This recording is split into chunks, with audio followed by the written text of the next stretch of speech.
quelques temps, moi remarqué, n'importe bagay dérange, n'importe bagay fait me fâcher.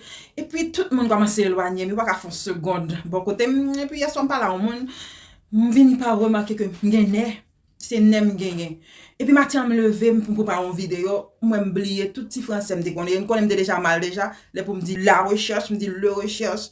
Une vidéo, un vidéo, bon matin même lire une vidéo, m'pa comprendre rien dedans, c'est français lié. Nous pas le temps de dans commentaire à dire qui ça nous comprendre. Comme grave, c'est celle nous-mêmes qui capable aider. Si nous faites venir sur page, abonnez, like, quitte un partage pour nous capables arriver plus loin, parce qu'il faut que nous travaillions sous tête nous, malgré cas nous grave. Pourquoi faut-il miser sur les femmes et les enfants d'abord? Éduquer un homme, c'est éduquer une personne. Éduquer une femme, c'est éduquer une nation. La femme est le fondement de toute société. Elles ont un potentiel énorme dans tous les domaines. Dans l'histoire, les femmes africaines étaient des battantes, de véritables chefs de guerre qui ont remporté plusieurs batailles, même contre les colons. L'homme n'était pas considéré comme le chef ou le maître de la femme, mais comme son partenaire. Elles se battaient toujours aux côtés des hommes et jamais dans l'ombre des hommes. Elles étaient indépendantes et déterminées. La soumission de la femme a fait son entrée en Afrique avec l'arrivée de l'islam et du christianisme. En fait, il était impossible pour les Blancs et les Arabes d'esclavagiser l'Afrique sans éliminer au préalable les femmes des cercles de décision. Donc, pendant plusieurs siècles, l'islam d'abord, puis le christianisme ont été imposés aux Africains sous la contrainte et la menace. Les passages de la Bible et du Coran qui demandent à la femme d'être soumise à l'homme étaient mis en avant. Tout ceci s'est déroulé avant l'an 500. Les femmes sont des êtres extraordinaires. Elles sont méticuleuses, rigoureuses, travailleuses, organisées. Elles ont énormément d'idées, une mémoire très développée et un sixième sens qui leur permet de détecter les dangers à des kilomètres. Une fois que la majorité des Africains ont accepté la soumission comme une recommandation de Dieu, les esclavagistes ont finalement gagné la guerre en Afrique.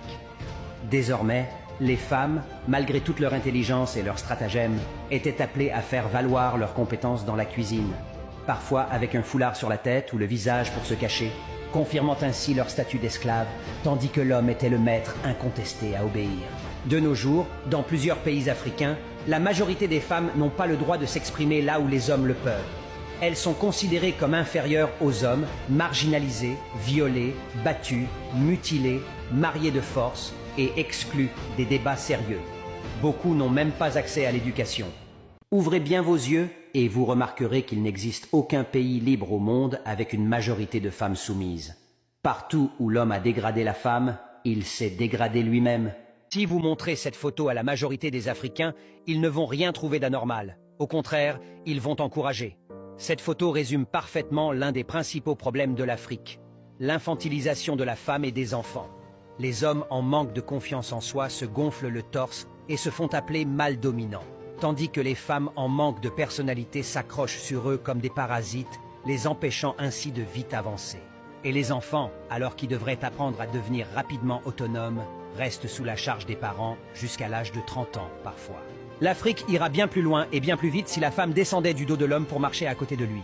Ni devant, autorité, ni derrière, soumission, mais à côté de l'homme, complémentarité. Les enfants qui savent marcher doivent descendre du dos des parents pour marcher à côté, autonomie.